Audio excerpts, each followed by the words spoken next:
If you're looking for ways to create detailed designs on cakes without using fondant, you're in the right place.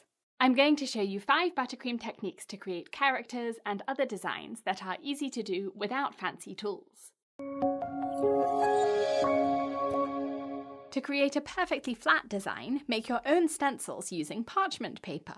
Draw or trace the outline of your image and cut that out, leaving the surrounding parchment intact.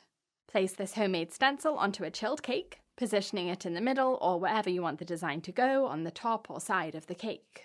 Spread buttercream over it to cover the shape you cut out, and then scrape over it a few times with your offset spatula or a cake comb to take off any excess buttercream and leave a thin, flat, smooth layer on the parchment. Peel the paper off and voila! A design as flat and smooth as if you'd used fondant. You can tidy up the edges using a toothpick, which is probably my favourite cake decorating tool because it's useful for so many things. Now you have a flat design on your cake, and if you want to add more details and colours, you can layer stencils. Chill this cake to set the first part of the design, and once it's set, place another parchment stencil on top and spread buttercream over that, scraping off the excess before peeling the parchment off. Skip the stencil step and create flat designs on cakes by piping and spreading with this next technique. The trick here is to have a cold cake, and to chill it after each colour you add to your design. That way you can pipe the next colour onto the design without smudging or blending into the first colour. Pipe back and forth to fill an outline, and then spread the buttercream to flatten and smooth it, and use a toothpick to take off any buttercream that got outside of the outline. This is the beauty of buttercream. When it's cold, you can tidy it up by scraping without damaging either the frosted cake or the rest of the design, because buttercream gets so firm when it's cold that it holds its shape. You only need to chill the cake for 5 minutes in the freezer before adding the next detail, piping and spreading that for a neat flat design. To create 3D designs, you can pipe shapes onto your cakes. You can use piping tips for defined and dramatic textures, or just use a piping bag with the end cut off, like for this aloe plant.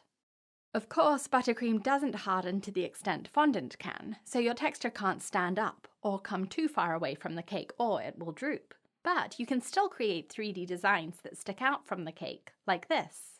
And you can pipe all sorts of textured patterns, like this woven basket, using just a small round piping tip or a tiny hole cut off the end of a piping bag. The best bit about piping 3D designs is that instead of hard and super sweet fondant, which you typically pick off your slice of cake, you have a deliciously soft buttercream accent to enjoy. For this next technique, use a cookie cutter to outline your design, or use a toothpick to draw or trace it onto the cake. All you need for this is a piping bag with a small round tip, like a number 2, number 3, or number 4. This is a number 3. Pipe tiny dots to fill in the shape, squeezing the piping bag to let the buttercream bulge out, and then releasing your pressure on the bag as you lift it up, so that you leave a neat peak on each dot. I have a few tips for this. Make sure your buttercream is a nice soft consistency, because it's difficult to pipe if it's too stiff. Also, piping in rows makes the neatest coverage, but for intricate parts like these spikes, it's best to outline the area first, to make sure the details are clear. Holding the piping bag at the same angle for the whole shape will make the peaks of the dots all point in the same direction, which also makes the design neater. This is such a simple way to fill in a shape, using just one piping tip and one colour, but the texture of the dots makes the design really eye-catching. You could cut a shape out of fondant using this cookie cutter, but then you wouldn't have any of that fabulous texture. If you're enjoying this tutorial, be sure to subscribe to my channel for over 100 cake decorating tutorials and a new one every Tuesday. You can trace detailed designs with buttercream and transfer them onto your cake. Parchment paper is ideal for this because it's non-stick and you can see the design through it. Pipe and spread one colour at a time, freeze for 5 minutes and then repeat. By chilling the design, you'll set each colour so that you don't damage it with the next colour. Save the biggest block of colour until the end, and spread that over the rest of the design too, to make it sticky, and then immediately flip the design over and press it onto your cake. Chill it in the fridge or freezer to set the design, and then peel the parchment off, and voila! You can fill in any air pockets with more buttercream, and I suggest saving the tiny details like facial expressions until now, piping them straight onto the design, so that they don't warp and change shape at all during the transfer process. With this transfer method, you can trace super detailed designs like characters to create precise and recognizable designs on your cakes. Check out my tutorial on 12 tips for writing on cakes. The link is in the video description. Now, full disclosure, when I first started decorating cakes, I used fondant because I loved making figures with it. And there are definitely things you can do with fondant that you can't do with buttercream.